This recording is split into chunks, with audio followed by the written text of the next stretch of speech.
Hey guys, welcome to another Johnny Brento's JuJu. This episode is for April 24th. Here to give you the update.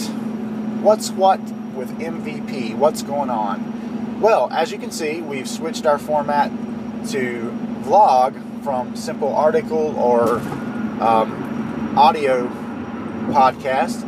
And I'm going to try to be doing a little bit more of this now that I've got my GoPro HD Hero 3 Black. I always say that, HD Hero 3 Black. It's a camera that I picked up after checking out some pretty amazing footage online, and I wanted the means to do some nice slow-mo, and got infatuated with that, ended up picking it up and spending way too much money on attachments to go with it. But anyway, I digress. It's very convenient for things like this, like the inside of the vehicle. It's very small and compact. So yeah, as a result of that, you get an occasional video from me on the road. Now, what's going on? Right now, as far as MVP work goes, I am working to turn episode 1 of Muticia's Movie Morgue, Night of the Living Dead, into a DVD that will be available most likely only at conventions. You have to show up in person to get this from Muttonville. It'll be a one-of-a-kind thing. I don't know that we'll go as far as putting it on CreateSpace and having a official press of it, though we might, just depending on demand, really. We hope to do more of these episodes in the future, and this will kind of be our first test for turning it into a DVD to see how it works out for us, because it's kind of a packed DVD. You consider that the movie that we're showing, that Muticia's showing on any given episode, is going to be basically feature length, and on top of that, you're going to get 30 or 40 minutes of Muticia and various skits and stuff. So it's a packed DVD, so there's a challenge there. I'm working to overcome that challenge right now with various compression formats, and there was a slight issue with some of the video online, which originally we thought was related to YouTube's compression. Turns out it was more related to how we got the source footage of what we took the source footage of Night of the Living Dead from. So we're going to look for a higher source footage to give you guys the very best version of that film that's available on the DVD. You know, if you're willing to fork out for the DVD, we want you to have the best version of it. So that's the work I'm doing right now.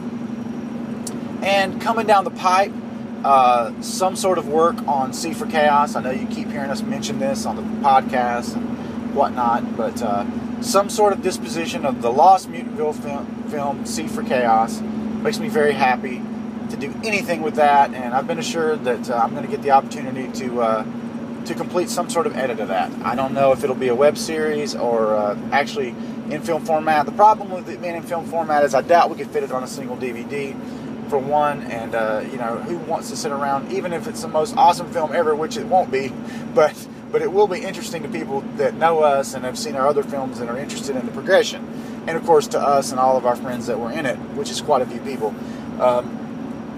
It'd be a really long film to sit through at 4 hours. So I'm looking at, along with the other guys, at various ways to maybe break that up or cut it down or whatnot. The thing is, it was just such an ambitious project for us. Really, it was an amazing experience, and I think of it in lots of ways as our film school. You know, the film school that all the members of MVP got to partake in, and we had that experience together, and I don't think there would be a Ghost or a Tales from Muttonville without it. Or if there were, those films would be more flawed than they are. Having a little sip of green tea here. Green tea, it does a body good. Okay, in addition to that, personally, I'm for about 2 months now, I've been in rehearsal with Absolute Zero, and that's my band, and along with Captain Kickass, Todd A. Britt, and Jeremy, the Rook Mullis, who you would know from if you were around the set of Ghost or other MVP projects. So basically, it's kind of like a Muttonville in-house band, as it were. But we've got music. Todd and I go back over 20 years with some of these songs, and we've been invited once again to play at the Smith Splash, which is a really great event. It's there to support and raise money for free swimming lessons for kids. The organizers of it lost a child to an accidental drowning, and it's just a really great event, very family oriented, and we're glad to be a part of it.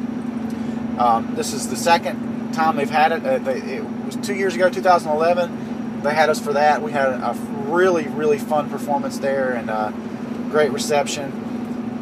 And then they didn't have it last year. Then they're back this year, and I hope it becomes a regular annual event, because there just aren't many things like that around our town of Albemarle, and it's a pretty big event. They have the little blow-up houses out there, all kinds of food vendors, and 1,500, 2,000 people maybe trail through there in the day. And the sound was pretty good last time, but my buddy Neil Smith of Black Saturn fame is going to be running the sound this time, so I know it'll be fantastic, because that guy never has bad sound.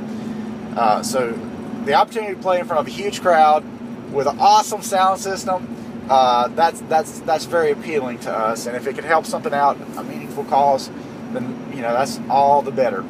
So that will happen in about 2 weeks' time on May the 4th at the YMCA Park, right in Albemarle. So if you're not doing anything that day and you want to come out and have your faces melted by some kick-ass original rock and roll, be there by 2 o'clock, because that's when Absolute Zero plays. Be there or be square. What else? Well, working on pre-production for Buddy Row, which is a film for our friends Stephen Tucker and Belton Horton from C for Chaos, and of course Stephen Take That, and you name it. I think he's been in all the Mutantville films, actually, in one way or another. Obviously played Damon in Ghost. So they have a film that they want to put together, and it's a straight slasher, but I'm going to direct that for them. I've written a version of the script, and I've taken some feedback from my partners in MVP, and I'm gonna try to beef that script up so that at the end of the day, maybe it's something that could potentially go on Tales from Mutantville 2. When we get around to a Tales from Mutantville 2. We'd originally mentioned Take That for Tales from Mutantville 2, and that's still a possibility too, but I want anything that I do to be of quality, so who knows? Who knows how the road will turn. But I think it's cool that we're talking about doing a Tales from Mutantville 2, because I think I'm pretty happy with the outcome of the first one. But naturally, you progress as a filmmaker, and I certainly have, and I think everyone else has too, so it'll be great to put together another Tales from Mutantville for me was extremely fun, and I think that's a film that's pretty accessible, because it's got a little something for everybody. You don't have to be have one particular proclivity. If you just like spooky movies, or like the fantastique, as our friends at Straw House Pictures would say, then there's gonna be something in it to appeal to everyone. But yeah, that's pre-production on that. I've built some props already. There's some makeup that makeup design that has to happen for that.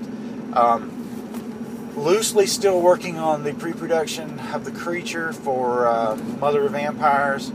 That project's going to take some time, so I want to keep my hands busy with other things that I can realize fruition on.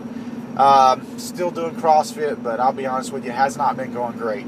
I guess I'm in like week 15 or something now, and I'm just getting hurt more than I like. And whereas first I would try to push on through and still do my minimum amount of workouts every week, I'll be honest, now when I get hurt, I'm like, you know what, I'm taking the day off until I'm not hurt. So that's kind of what's up with that. Well, I see our light beeping, and it's probably time to wrap up this episode of Johnny Brento's JuJu. Thanks for listening, and we'll see you next week.